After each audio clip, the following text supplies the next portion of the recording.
As a first-generation college student, Don Brada quickly felt at home at KU, thanks to his Beta Theta Pi brothers and attentive professors. My fraternity made a great difference.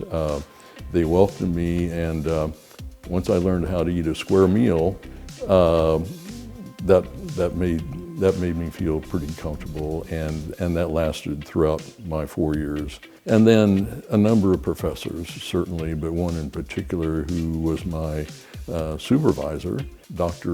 Robert Beer. When I was looking at kind of easy classes that make my schedule easier, say, oh, no, challenge yourself. Don has challenged himself to follow the example of his own mentors, generously offering his advice and guidance to his students, patients, and those closest to him. When I had met Don, I had already made the decision to become a psychiatrist, but he helped really focus me in my career. I was interested in academic medicine, and Don was someone who really helped nurture that. So he connected me with a number of people with the American Psychiatric Association. I remember observing patient encounters where he was the interviewer and just learned from him a calm and gentle approach to the patient. All my life, I wanted to follow my dad's footsteps and become a doctor.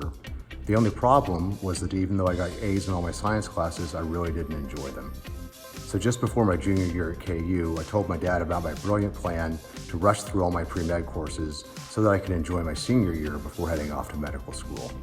During the course of that conversation, which was probably the first time in history that a parent talked their child out of going to medical school and into being an English literature major, Don impressed upon me how important it was to do what you love at all times, no matter where it takes you. It wasn't until I was an adult that I realized that on that day, not only did he relieve me of the burden of expectation that parents put on their children, but also taught me that life is about the journey, not the destination. When the Air Force took Don and his Jayhawk bride, Kay, to Puerto Rico, their KU loyalty soon inspired them to begin their long volunteer careers. We basically organized with the assistance of the Alumni Association, and I think the Endowment Association as well, what we at that point called the first KU Alumni Association Caribbean get-together.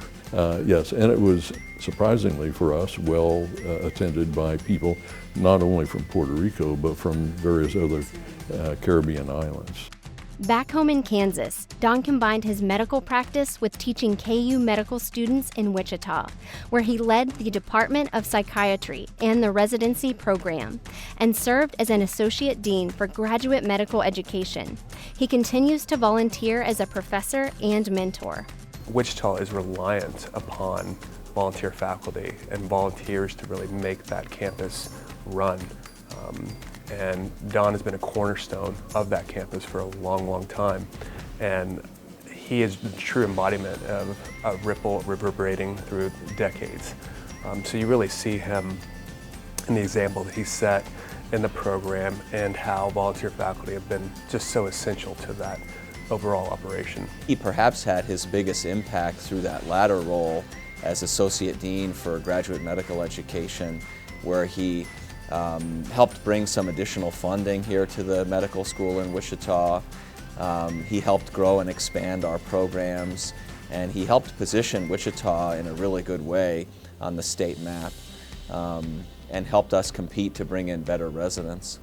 Beyond Kansas, Don became a national leader for the American Psychiatric Association, urging improvements in mental health care. When I go to national meetings, there are maybe 2 or 3 people that I'm always asked about, and Don Brada is always one of them, which shows you his standing within our field of psychiatry and the impact he made not only on this state and this university, but on the entire field of psychiatry over his very distinguished career. In addition to speaking up as an advocate, Don has been known to lift his voice to lighten the mood during his student years in Rock Chalk Review, and most recently as a member of the APA's Unassembled Four. I'm going to log on to that website and learn all those diagnostic codes, those nasty codes. You would have a group of 200 or 300 people sitting there poring over action papers and policy statements for hours and hours, splitting hairs over language, you know, the definition of the word is type of stuff. And Don and his group would come up and make us feel happy for a couple of minutes before we got back to all of the hard work. When I think of Don, the one word I can think of is altruism and altruistic.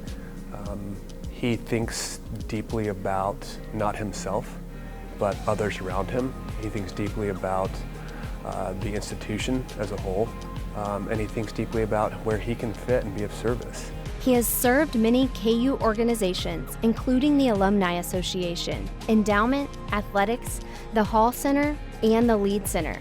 He now leads the School of Medicine Alumni Association as chair. In all endeavors, he puts students first, starting with recruitment.